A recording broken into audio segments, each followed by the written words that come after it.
অনেকে রিপোর্ট আনতে বলা হয়েছিল, অনেকে হয়তো বা নিয়ে আসেন নাই, যারা নিয়ে আসেন এখানে জমা দিয়েছেন, যারা নিয়ে আসেন নাই আমি বিশ্বাস করি আপনারা রিপোর্ট লেখেন, কিন্তু হয়তো ভুল নির্দেশনার কারণে অথবা মনে ভুলে রেখে এসেছেন।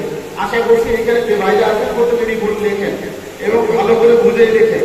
কিন্তু এরপরেও এই রিপোর্টের মধ্যে যে সমস্যাগুলো আমরা বরাবরই লক্ষ্য করছি, সেই সমস্যাগুলো নিয়ে আমি কথা বলবো। এই সমস্যাগুলো যদি কারোর মধ্যে থেকে থাকে আমরা সংশোধন করে নিব, অথবা আমার কথার মধ্যে যদি কেউ না বুঝে থাকেন অথবা আমার কথার মধ্যে কোনো ভুল হয়ে থাকে তাহলে আপনারা হাত তুলে আমার ভুলটা সংশোধন করে নেবেন। আমি সহ আমরা সকলেই যেন আজকে এই ব্যক্তিগত রিপোর্ট সম্পর্কে সুস্পষ্ট একটা ধারণা নিয়ে যেতে পারি। আমার তৌফিক ইল্লাহ বিল্লাহ। সম্মানিত ভাইরা, আপনারা জানেন সেন্ট্রাল এখন থেকে অন্য সকল কাজ স্থগিত করে নির্বাচনী কাজকে অধিক গুরুত্ব দিয়েছে, কিন্তু এই ব্যক্তিগত রিপোর্টকে কখনোই স্টপ করতে বলে। সকল কাজের মধ্যে হচ্ছে ব্যক্তিগত রিপোর্ট। এই রিপোর্ট না থাকলে অন্য সকল কাজ কমে যাবে। এই জন্য যত কাজই হোক না কেন নির্বাচনের দিনও আমরা রিপোর্ট নেব, পারবো না ইনশাল্লাহ? রিপোর্ট লেখার ক্ষেত্রে আমাদের গরিবী হয়ে যায়, আমরা এটা নিয়ে অনেক হামলার মধ্যে পড়ে যাই। দেখা যাচ্ছে যে মনে ভুলে একদিন 2 দিন 3 দিন পর একদিনে 2 দিন 3 দিনের রিপোর্ট লিখি, এটা হয় না আমাদের? তো আমরা রাত্রে ভাত খাওয়া কি ভুলে যাই না? তাহলে যেহেতু ভাত খাওয়া ভুলে যায় না, বাড়িতে যাওয়া ভুলে যায় না, যেখানেই থাকি না কেন মনে হয় যে না বাড়িতে যাওয়া দরকার, তো সবকিছুর ভুলে এই রিপোর্টটা যদি ওই ভাত খাওয়ার যখন আপনি রাত্রে গিয়ে বাসায় ভাত খাবেন ওই ভাতের প্লেটের সাথে যদি আপনি রিপোর্টটা রাখেন তাহলে রিপোর্টটা দেখলেই মনে হবে না যেহেতু রিপোর্টটা আছে রিপোর্টটা লেগে তারপরে রাখেন। মানে একটা রুটিন হওয়া দরকার যে আমার রিপোর্ট না লিখে রাত্রে আমি আহার গ্রহণ করবো না, এটা হওয়া দরকার। সম্বন্ধে ভাইরা, আমি ওইদিকে যাচ্ছি না। আল্লাহ তাআলা পবিত্র কোরআনের মধ্যে বলছেন একটু সম্মানিত উপস্থিতি, আল্লাহ তাআলা বলছেন যে কিয়ামতের ময়দানে বান্দাদেরকে বলা হবে যে পাঠ করে তোমার আমলনামা, আজকে তোমার আমলনামা পাঠ করার জন্য তুমি যথেষ্ট। তো সে আমলনামা আল্লাহ তাআলা যে আমাদেরকে পাঠ করতে বলছেন সে আমলনামা কেমন হবে তার একটা নমুনা আমরা এই দুনিয়াতেই পাচ্ছি। সম্মানিত ভাইরা, রিপোর্টের যে কলামগুলো আছে এই কলামের সর্বশেষ আছে হলো আত্মসমালোচনা। এই আত্মসমালোচনায় যদি এসে আপনি চিন্তা করেন যে আমি আজকে সারাদিন কি কি কাজ করেছি, কতটুকু ভালো করলাম, কতটুকু খারাপ করলাম, এই যে ভালো কাজটুকু করেছি এটা আমার নাজাতের জন্য কতটুকু যথেষ্ট, যদি এই অনুভূতি আপনার ভিতরে জাগ্রত হয় তাহলে কালকে আমাদের ময়দানে আপনি ছাড় পেতে পারেন, বা এইটাই আপনার কালকে আমাদের ময়দানে ছাড় পাওয়ার জন্য একটা অসুবিধা হয়ে যাবে যে আপনার ভালো কাজগুলোর জন্য শুকরিয়া আদায় করলেন, খারাপগুলোর জন্য তওবা করে নতুন করে আপনার খারাপ কাজ না হয় এটার জন্য আপনি প্রতিজ্ঞাবদ্ধ হলেন। এইটাই আপনার কি আমাদের ময়দানে ছাড় পাওয়ার জন্য অন্যতম মাধ্যম হতে পারে। সম্মানিত উপস্থিতি, আমার সময় অল্প, আমি অল্প সময়ের মধ্যে রিপোর্ট সম্পর্কে একটু আলোচনা করার চেষ্টা করবো ইনশাআল্লাহ। আমরা রিপোর্টের মধ্যে 15টা কলাম আছে, যে কলামগুলো আছে প্রত্যেকটা কলামে একজন ইসলামী আন্দোলনের কর্মীর জন্য খুবই গুরুত্বপূর্ণ।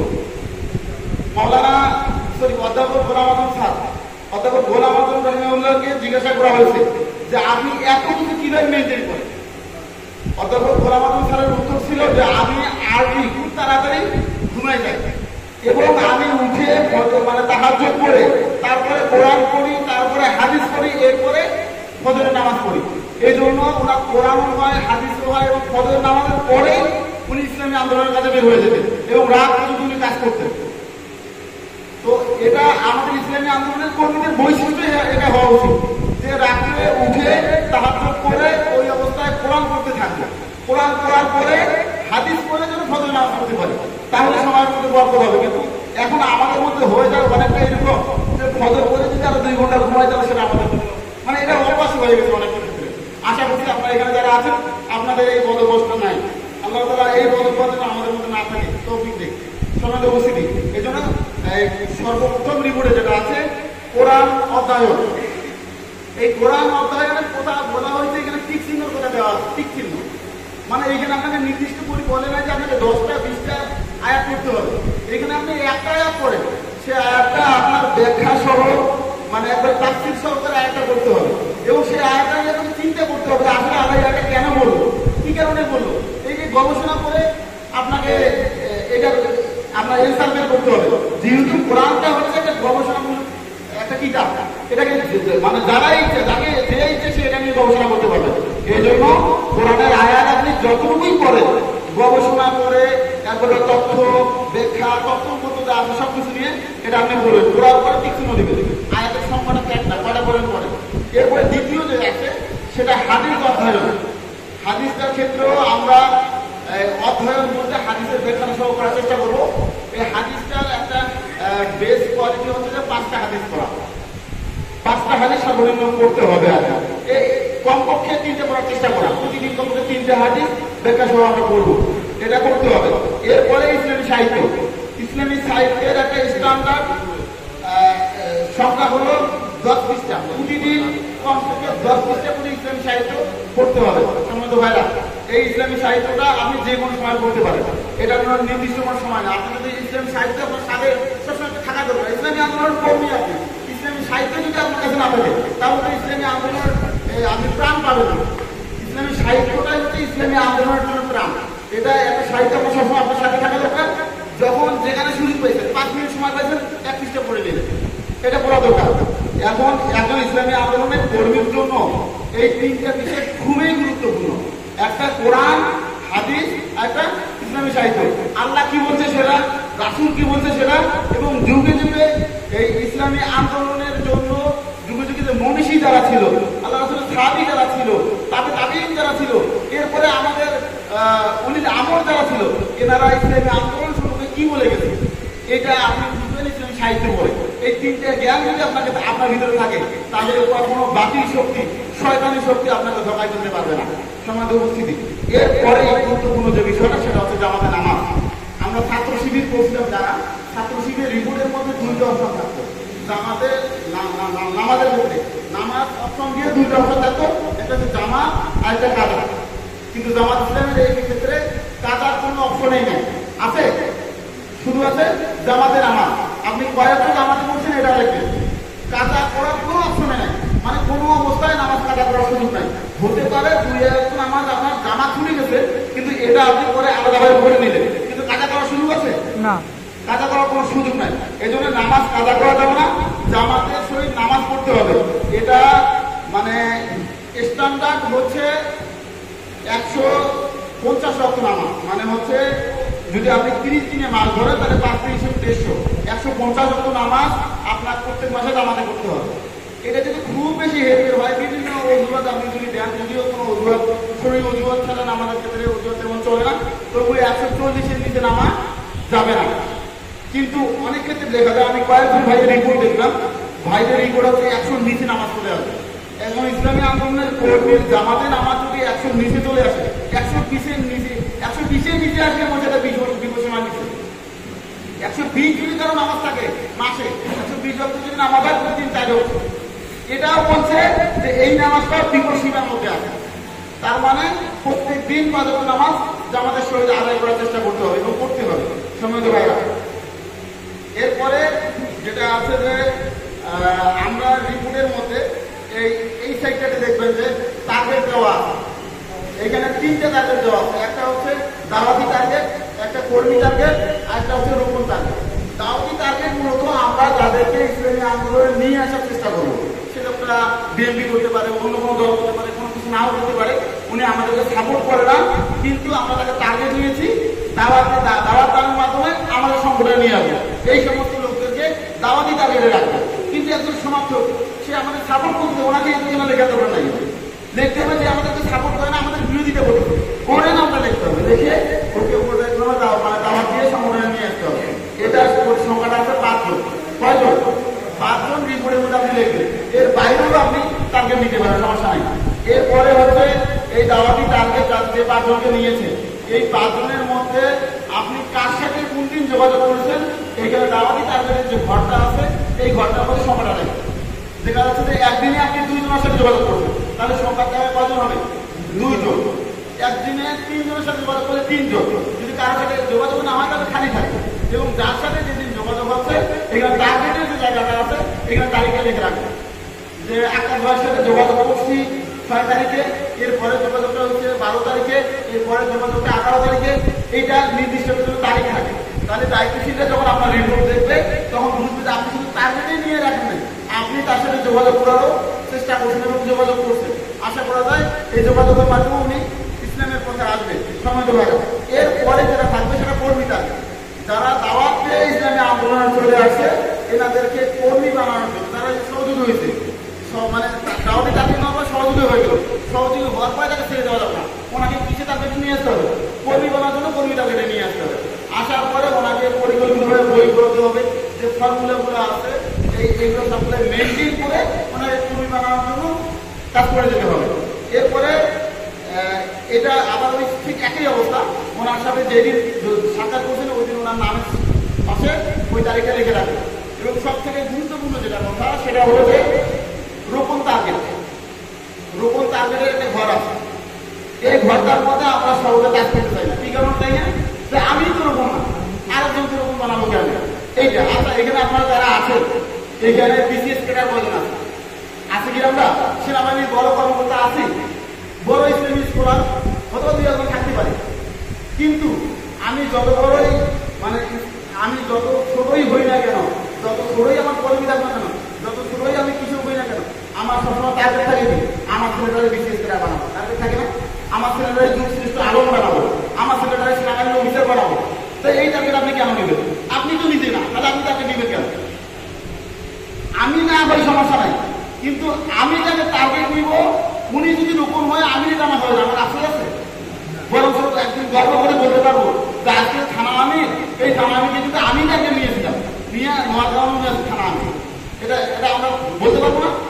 এটাও তো আমার নাজাতের অসুবিধা হতে পারে, কিন্তু এমন একটা অবস্থা হয়ে গেছে যে আমি দায়িত্বশীল, আমি রোপণ হচ্ছি না, তাহলে আর কাউকে কেউ যদি রোপণ না হয়, এরকম একটা অবস্থা হয়ে গেছে।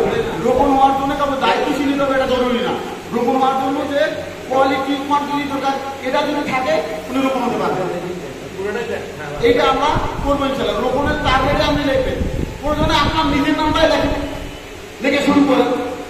এরপরে আপনার যারা কর্মী আছে তাদের নাম লেখেন, তাদের সাথে যোগাযোগ করেন।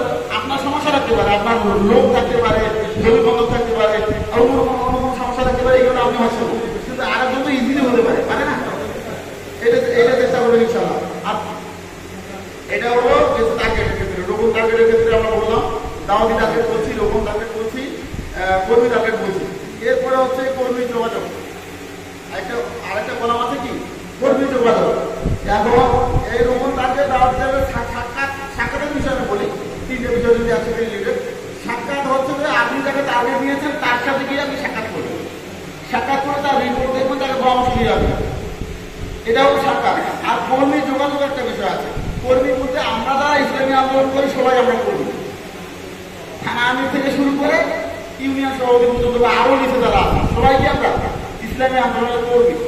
এই কর্মী যোগাযোগের ক্ষেত্রে যেটা সমস্যা হয় এটা খুবই গুরুত্বপূর্ণ একটা বিষয়। সেটা হচ্ছে যে যোগাযোগটা তখন হয় যখন ওই ভাইটার ওই কর্মীদের কোনো সমস্যা হয়। আমার একজন ভাই সম্পর্কে আমাকে একজন এসে বললো যে ভাই আপনার ওই ভাইটা আপনাকে দায়িত্বশীল, উনি কি করছে আরেকজনের জমি দখল করছে।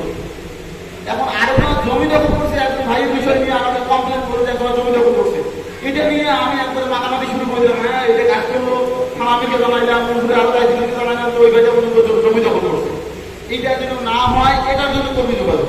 যে ভাইটা নিয়ে কমপ্লেন আসছে সর্বপ্রথম আগে ওই ভাইটার সাথে কথা বলতে হবে, ওই ভাইটাকে ফোন দিতে হবে যে ভাই আপনার সাথে একটু যোগাযোগ করবো, একটু সময় যান। উনি সময় দেবেন, কোথায় বলবেন, দুইজনে একটা স্থান নির্ধারণ করে ওই ভাইটার সাথে কথা বলে সময় নিয়ে একটা জায়গা ফিক্স করে বলবেন। বসার পরে আগে আপনার নতুন কোনো কথাবার্তা নয়, আগে ব্যক্তিগত পারিবারিক খোঁজ খবর নেওয়ার পরে ওনাকে বুঝায় বলবেন যে ভাই আমার তো বিশ্বাস হয় না, তো শুনলাম আমি কথাটা যে একজন বললো ওই অমুকের জমি নাকি আপনি দখল করে নিচ্ছেন, এরকম কথা শুনলাম। মানে শুধু জমি তো আর কোনো বিষয় থাকতে পারে যে অমুককে আপনি অমুকের সাথে খারাপ ব্যবহার করছেন, এটা শুনলাম, শুনে একটু কষ্ট পাইছি। এবং আমি এটা বিশ্বাস না, আসলে আপনি আপনার জায়গা থেকে আমাকে বিষয়টা খুলে বলেন তো, যদি ওই ভাইটা অপরাধী হয়ে থাকে তাহলে ওনাকে আপনি বলেন যে ভাই এইটা যেন নেক্সট না হয়, এটা আপনার সাথে যায় না। আর যদি অপরাধী না হয়ে থাকে তাহলে তো আপনার বিষয়ের সাথে বিষয়টা ক্লিয়ার হয়ে গেল, আপনার ওই ভাইয়ের সম্পর্কে যত খারাপ ধারণা থেকে আপনি মুক্তি পেলেন। এরপরে আপনি যদি অপরাধী হয়ে থাকে আপনি পরামর্শ দিলেন, দেওয়ার পরে যদি উনি না মানে এরপরে আপনার কাজ হচ্ছে আপনি আপনার থানা আমিকে বা আপনার দায়িত্বশীলকে আপনি জানাই দেবেন যে ভাই ওনার ভিতরে এই সমস্যাটা পেয়েছি, আমি পার্সোনালি যোগাযোগ করে পরামর্শ দিয়েছি, কিন্তু ওনার মধ্যে কোনো পরিবর্তন আসে না, এই বিষয়টা আপনারা দেখবেন, আপনার কাজ শেষ। আর আপনার কোনো দায়বদ্ধতা নাই, দায়িত্বশীলকে জানাই দিয়েছেন এবং দায়িত্বশীল লেভেলে যেভাবে যোগাযোগ ভাবে মানে সেটা ঠিক করে সেটা দায়িত্ব নিয়ে বিষয়। এটা হচ্ছে কর্মী যোগাযোগ। বুঝতে পারছেন না? কর্মী যোগাযোগ থানা আমিনের সাথে হতে পারে, কর্মী যোগাযোগ থানার কর্মসূচির সাথে হতে পারে, এবং আপনার একটা ইউনিয়নের কর্মীর সাথেও হতে পারে। এটা নির্দিষ্ট কোনো ব্যক্তি নয়। সময় ভাইরা, এরপরে আমরা যদি আসি যে বই বিলি, আমরা যারা ইসলামী আন্দোলন করে আমি বললাম যে এই আমার সামর্থ্য কম, আমার অর্থনৈতিকভাবে এবিলিটি কম, আমার এইভাবে প্রতিনিয়ত বই বিলি করতে পারবো না। সেক্ষেত্রে হতে পারে যার এবিলিটি আছে উনি বই কিনে কিনে বিতরণ করবো, কোনো সমস্যা নেই। কিন্তু যার এবিলিটি কম উনি 10টা বা 5টা 10টা বা 20টা বই কিনে রাখতে পারে, ছোট ছোট বইগুলো। এই বইগুলো উনি বই বিতরণ করতে পারে। এক হচ্ছে বইটা, একটা বই দিলে 10 দিনের জন্য, ভাই আমি 10 দিনের জন্য বইটা দিলাম, আপনি পড়ে বইটা বের করে দিলে আমাকে রিটার্ন দিলেন, আবার বইটা রিটার্ন নিয়ে আরো সঙ্গে দিলেন। এইভাবে মূলত হচ্ছে এই বই বিলিটা হতে পারে। ভাইরা, আমরা বই বিলির বিষয়ে আর না যাই, এদিকে আমরা যেটা আসি সেটা হচ্ছে সমাধান।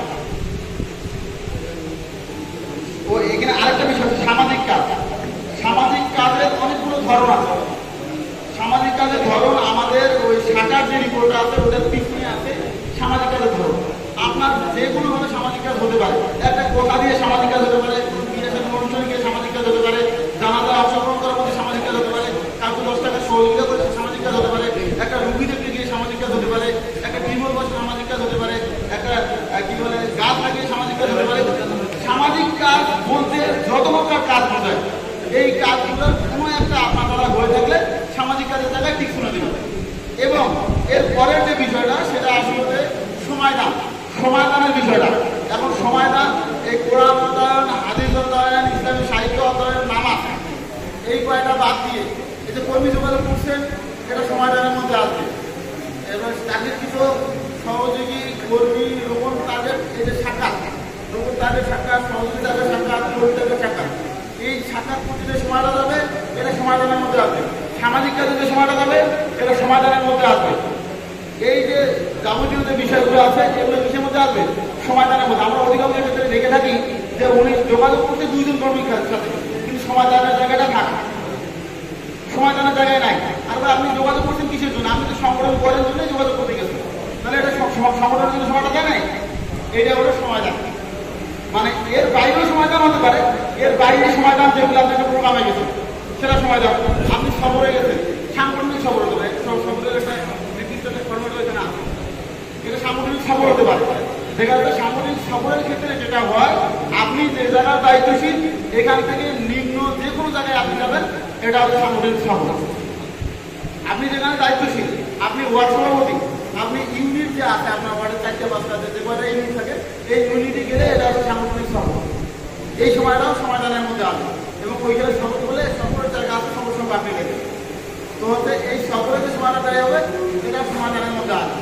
তো এই যে কোনো প্রোগ্রামে গেলেন সমাধান, কোনো কর্মীর সাথে যোগাযোগ করলে সমাধান, তাদের কিছু সহযোগীর সাথে যোগাযোগ করলে সমাধান, সামাজিক কাজ করলে সমাধান, সফরে গেলেন সমাধান। এইগুলো যে কোনো একটা ঘরে যদি টাচ করে এই টাচটা করা যাবে সমাধানের ঘরে যাবে। কিন্তু এই সমাধানটা সময়টা আমরা কতটুকু নির্ধারণ করবো? আমি আমার বাসা থেকে বের হয়ে গেলাম, সুলতান ভাইয়ের সাথে দেখা করবো। এই সুলতান ভাইয়ের সাথে দেখা করে আমি অন্য কাজে যোগদান করার আগ পর্যন্ত যে সময়টা, আমার বাসা থেকে বের হলাম 9টা, সুলতান ভাইয়ের সাথে দেখা করলাম 12টা, আরেকটা কাজে যোগদান করলাম 1টায়, এই 1-9টা